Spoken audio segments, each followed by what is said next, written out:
Greetings everybody, Thunder Hands here with the Campfire Council. Well, I'm going to start making these videos a little bit shorter because number one, they seem to be being blocked, which doesn't surprise me.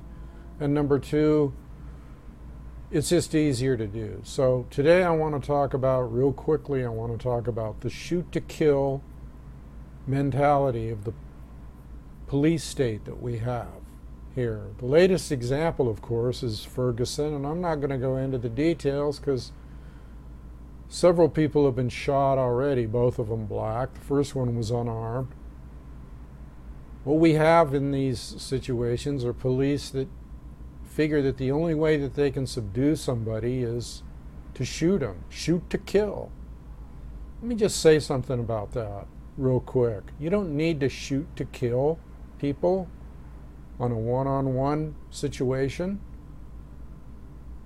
You have all these armored police that people are really starting to wake up now and go, wow, are those police? That's what they said at the latest demonstration in Ferguson. When the police showed up, they went, wow, are these police? All this tactical gear and guns and tasers and pepper spray and just everything imaginable strapped to their body, helmets, body armor, high-powered weapons, automatic weapons. This looks like something right out of Fallujah, Iraq.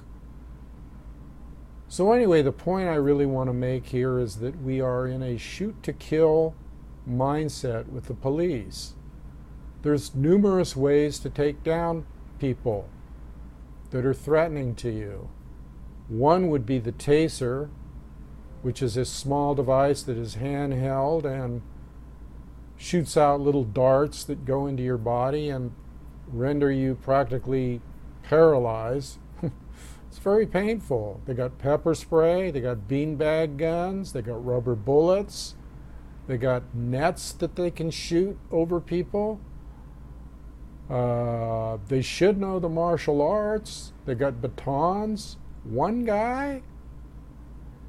Now let's look at the statistics. Over 500 people have been murdered, or let's say shot, a year.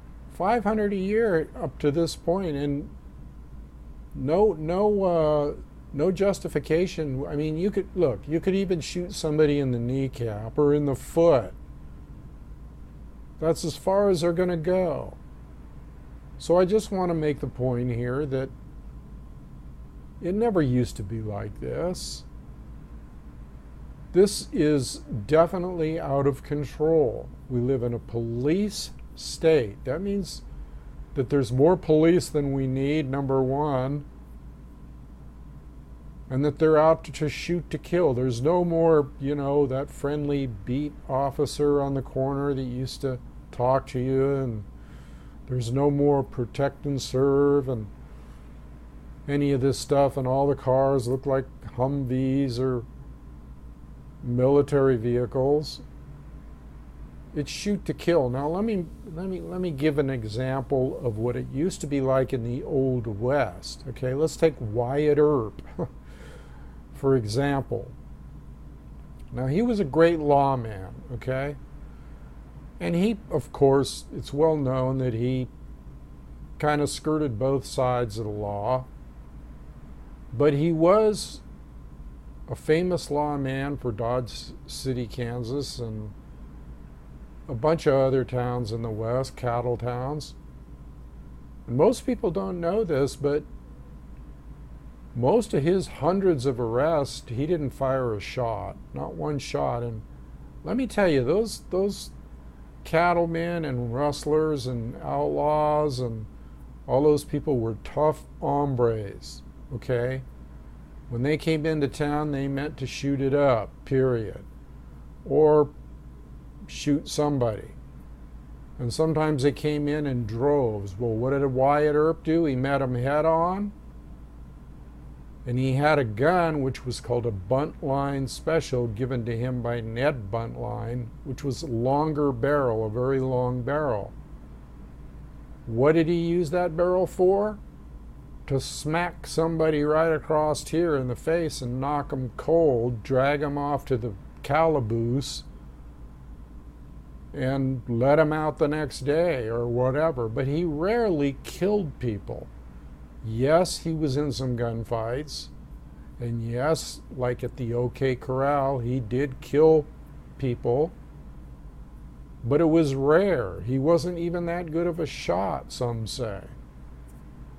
He wasn't like you see in the movies, this fast gun thing. No, he just grabbed them, said, you're disturbing the peace. If they gave him any lip, he knocked them over the head. Now, my point with this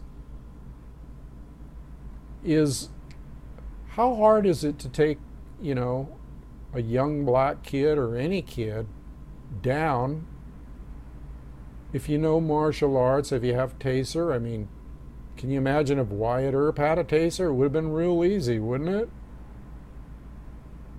You just take the person down. You don't have to kill them. Where did this mindset of, we got to kill them, we got to pull out our gun and just keep squeezing the trigger till they die? And then you have the whole deal with the riots or rioters, supposedly looters, some of them getting violent. Well, guess what? The whole protest started off peacefully. And most protests do until the police show up and anger people. Now you have agitators that have come in on every one of these things. If you research it, people come in out of the blue and, they're dressed in black. They're hard to identify. They have masks over their face. You know what these people are? They're agitators. They're agent provocateurs. They're plants. Just like, when there's entertainment, you plant a person in the audience to start clapping, so that the rest of the people will clap. That's done too in the entertainment business. Well, in this business, they send in agent provocateurs, or people that provoke violence. And this gives them an excuse to pull out the stops. It's real simple, people. It's all arranged, it's all staged. And then when these violent provocateurs or the violent element shows up, what do the people in the community do? They raise their arms in fear and go, please come in and save us, protect us. Never mind that these people are fully armed military force. So basically what they're doing is they're preparing people to want a police state, to want lots of armed National Guard people or military people around. That's what they're doing. It's a slow, hypnotic, maybe it ain't so slow, but it's an in-your-face plan, okay? To get people scared so that they want lots of cops around. Well, you're not going to want all those cops around someday, trust me. When they start throwing you in FEMA camps or wherever they're going to, whatever their agenda is down the line, you're not going to want them around. So I just wanted to make those points today. I wanted to inform people that you don't have to have a shoot to kill mentality. You should use what the martial artists call the sword of no sword, no confrontation, diplomacy. When they have hostages, they have a hostage negotiator come in. They don't just blare out on bullhorns and use gear like sound weapons and tear gas. And you ever been in the midst of tear gas? Have you ever had pepper spray in your face? Have you ever, what do you do when you're a peaceful protester and you're just trying to make a point, and all of a sudden you got hundreds of armed military police But are they police? Let's get back to the main point, though, of shooting to kill. Shooting to kill. Now, most of these cops can't even hit a target, I guess. I mean,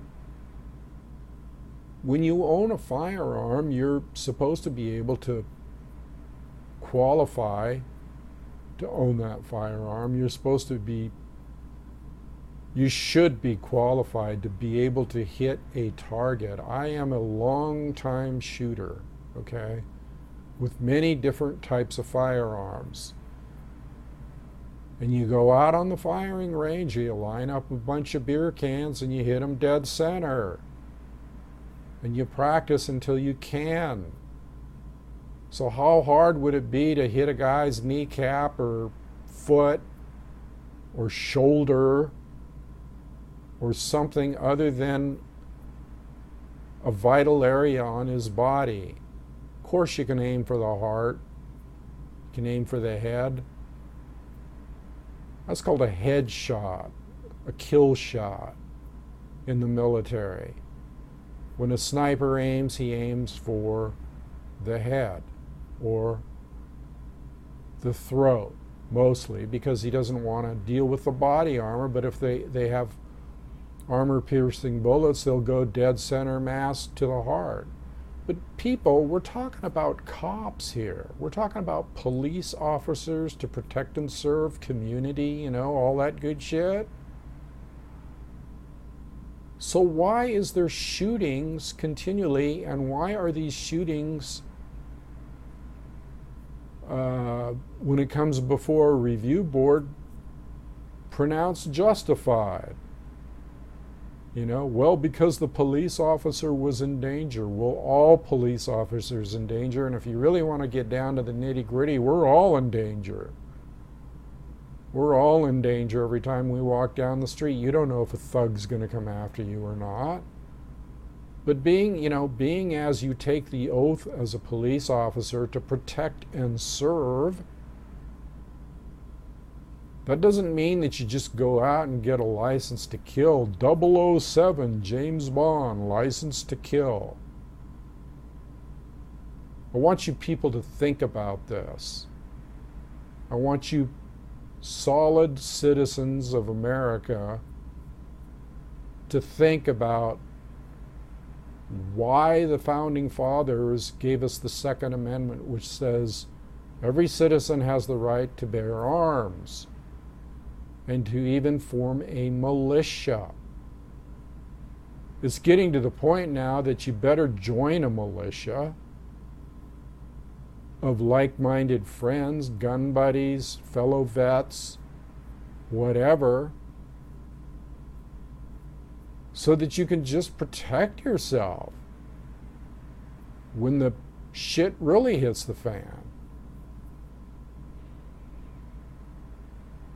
I just can't believe that America has gotten to the point where it's okay for these guys that used to be, don't get me wrong here, like cops weren't always angels, okay? They were never angels, but it was never always a shoot to kill. When did that rule, when did that mentality, when did that order from on high or unsaid order come down? To kill people before you don't talk to them, you don't beanbag them, you don't taser them, you don't shoot them, and you kill them. Headshot, boom, over. That's what's wrong, okay? And to me, that's cowardly, okay? I'll just say it straight out. You're a coward if you do that. If you have other options, how can you live with yourself? How can you go to sleep at night? And you know what? These guys that think they're so badass and macho that kill somebody that have never killed anybody before, you don't think that's going to affect them and they're going to lose sleep over it? Unless they don't have any kind of conscience or any kind of heart or any kind of compassion. And let's hope that they do. And people, you really need to be proactive in some way right now about two things. One, we don't want militarization of police. We do not want these huge beastie-looking vehicles with turrets and water cannons. And yeah, what about a water cannon too? What do they have this stuff for if they're just out to shoot to kill? That's number one. We don't want any of that crap in our country. We don't want it. It agitates, it infuriates. And it doesn't set a good example for police-citizen relations, community relations. Where has that gone? Where has that gone, people? You remember that. Anybody of any age remembers that the police would try to be reasonable. The second thing is, besides the militarization, is we do not want the shoot-to-kill mentality. We do not want that. Are you getting this message? Those are the two things we do not want, we can do without. We got enough violence and murder and killing in the world. We don't want a militarization of our streets where we walk and we do business and it's just agitating people. So that's all I have to say for today. I'm going to make these videos short and to the point, and hopefully they'll get out there. Hopefully you will share this video, because people, they're blocking videos now. And even when you watch an interview, sometimes you'll get like zzz, interference, or who's ever talking.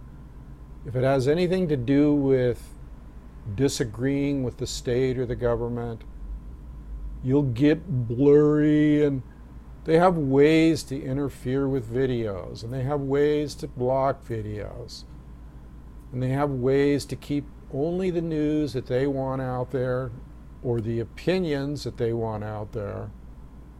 They don't like opinions like this that make sense about having compassion and love for your fellow man. Okay, so this is Thunder with the Campfire Council, which is up here. I'll put a little tag, hopefully, or down there. And peace and love to you all.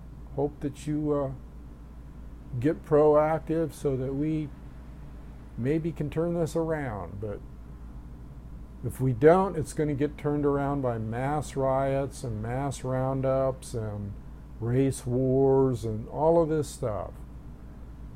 And if you can't see it coming, well, I don't know what to say. All right, peace and love to you all. Thunder over and out.